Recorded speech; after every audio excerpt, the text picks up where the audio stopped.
Good morning, ladies and gentlemen, dear colleagues. I would like to say a few words in the beginning of our today's meeting.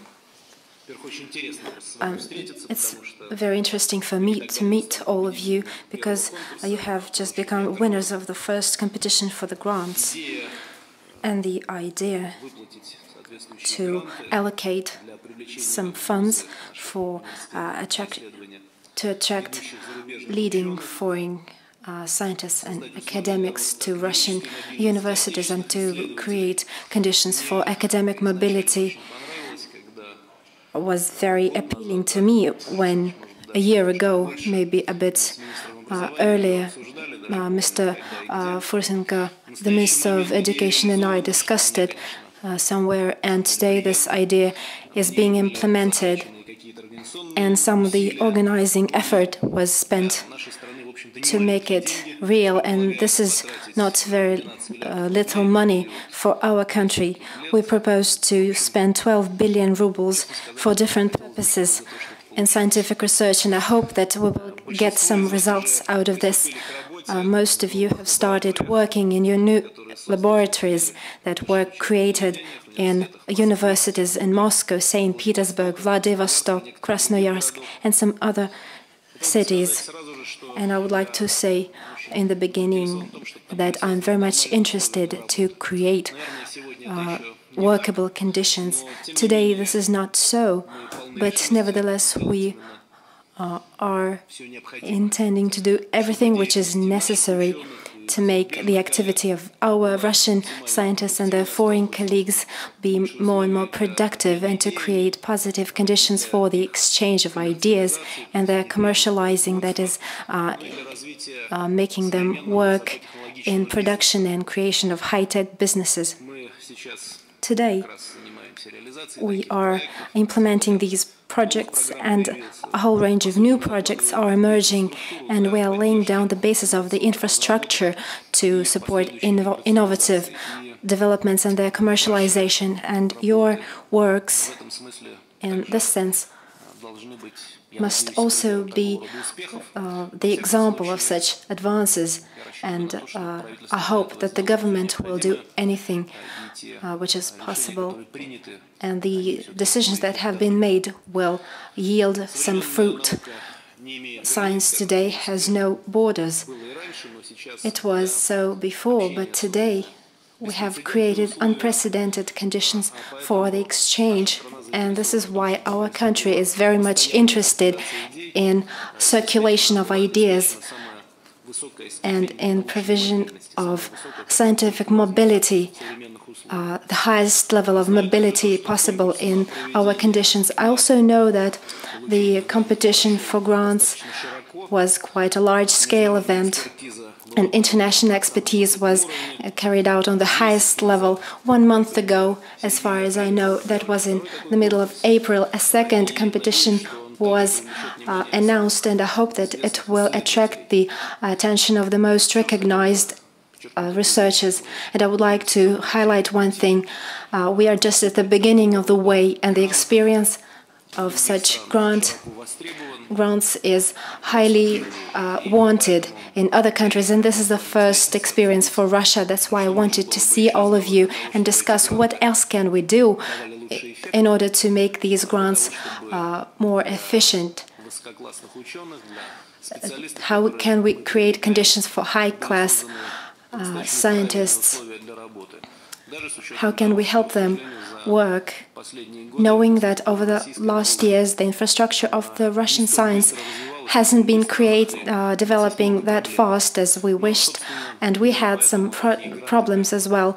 And that's why such grants as you have obtained have been seen as important on this stage. And well, I think this is it. And I would like to hear you speak, and I would like to know more about the opportunities that we have today. And also would like you to voice out all your observations and wishes. Everything will be taken into account. So now the floor is yours. Dear colleagues, while I listened to you, I tried to read some documents, and I already signed some of them, and with your permission, now I'd like to comment on some things that have been mentioned here. Once again, let me reiterate that I'm very happy that this project is being implemented, because this is something that we needed to do, if only for the reason that we need to have here in Russia highly qualified, world-renowned foreign specialists, and here we have to set up proper environment for them. And as you all said, this is something that not you need, because you are well-established scientists, academics, you have your own laboratories and universities, but this is something that we need in the first place, because your work, your grant will expire sooner or later, and we hope that the results will be most fruitful. But our science will stay with all its difficulties and problems, birthmarks, and but nevertheless, I do hope that after your activities, the number of problems will be greatly reduced.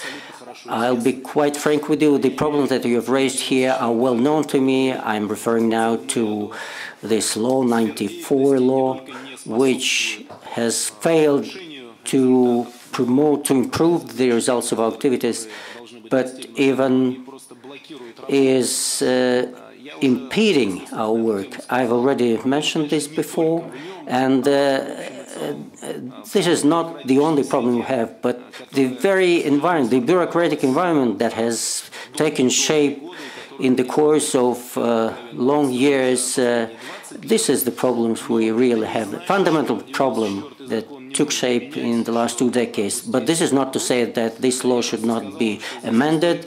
The only thing I'd like to say is that we should not nurture any illusions and believe that once the law is abolished, everything will be resolved. If that would be so, we will have done that a long time ago. As regards obtaining biological material from abroad, obtaining chemical agents, and everything that is needed for normal operation of laboratories here, it is quite understandable to me. First time I thought about this problem when I visited the Silicon Valley, and I talked to some of colleagues who worked there. Those were young people, perhaps they were not world-renowned people, in contrast to those present here, and many of them said that they would be willing to come here to Russia and to work here because they originated from Russia, but they cannot do that now because infrastructure is very weak, is very poor, and to have something to work upon scientifically, they will have to spend months, and in the States they just spend some hours to resolve those problems. I'm aware that the money is not the problem, but infrastructure is not up to the par. And I started thinking that perhaps this is a major impediment for the development of science in our country. And of course, this problem cannot be resolved by a presidential decree or by firing any ministers. This is a fundamental, systemic problem. Nevertheless, anyway, this law, 94 law, will be amended, and I hope that it will be more adjusted to help and promote our science. As regards customs service, and the possibility of importing and exporting various biological materials, I think that here we simply need, what we need to do is to formulate what I need to do is to formulate some instructions to the government and to our customs authorities, and Vladimir, I'm addressing you. We need to exempt these activities from under the overall customs regulation, because this is not something that the state should earn money on. And this does not involve security issues for the state, although, as you know, some countries have very strict customs regulations. But in our country, perhaps, this regulation is the most complicated, the most difficult. Therefore, we need to amend the situation, and I suggest that we make a list of problems that our colleagues present here face when operating in our country, in order to exempt these items from customs regulations. It has been mentioned here that money is not a universal recipe to solve things. This is really true, but nevertheless, money is something that we need to resolve problems. Without money, you cannot solve major problems. And I hope that the allocation that have been made by way of grants will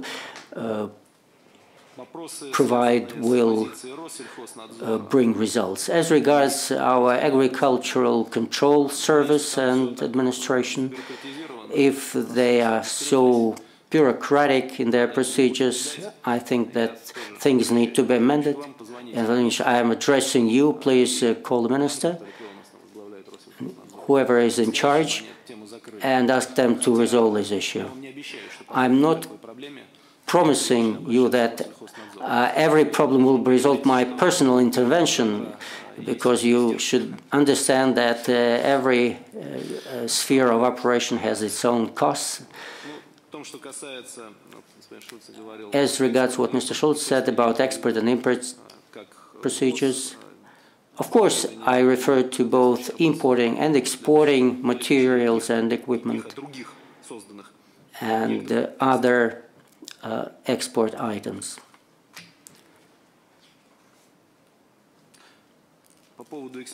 As regards expertise,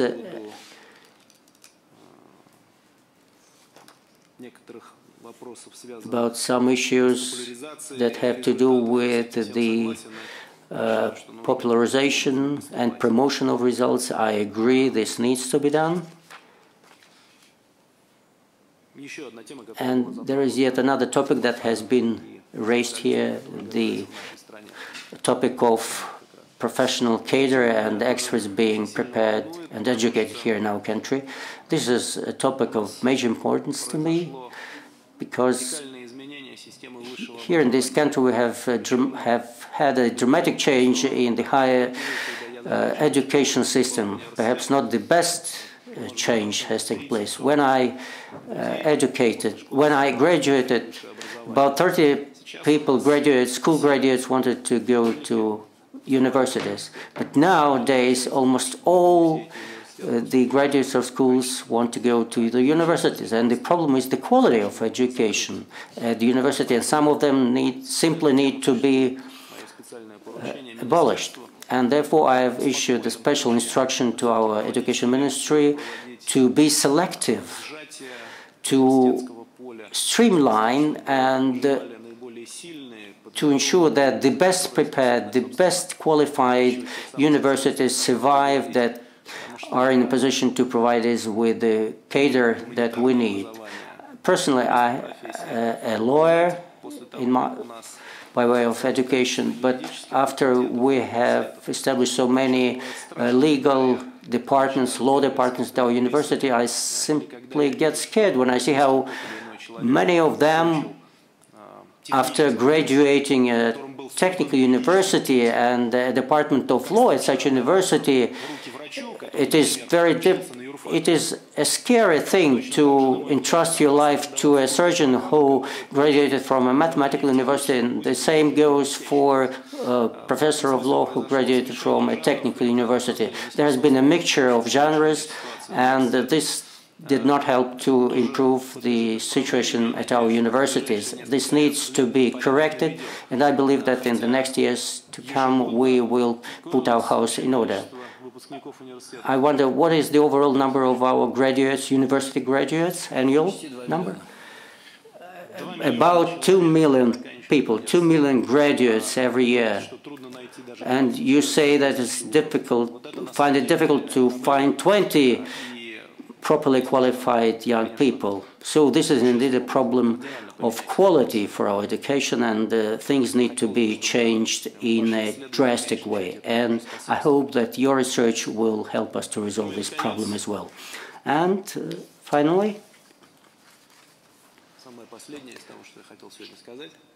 the very last thing that I wanted to say here, I'm very pleased to see that apart from meeting the president, you have had an opportunity to meet each other, to talk to each other.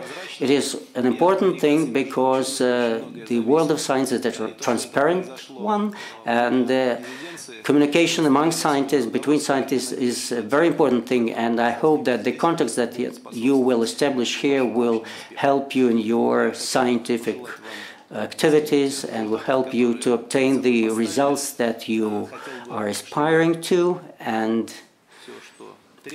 I'd like to see our ministry do all you need to ensure the proper environment for your work. But as regards things that are beyond the competence of the minister, I agree with what has been said on this side of the table. There needs to be interagency coordination, and I hope that my administration will help to establish such a coordination. And let me wish you every success in all your endeavors.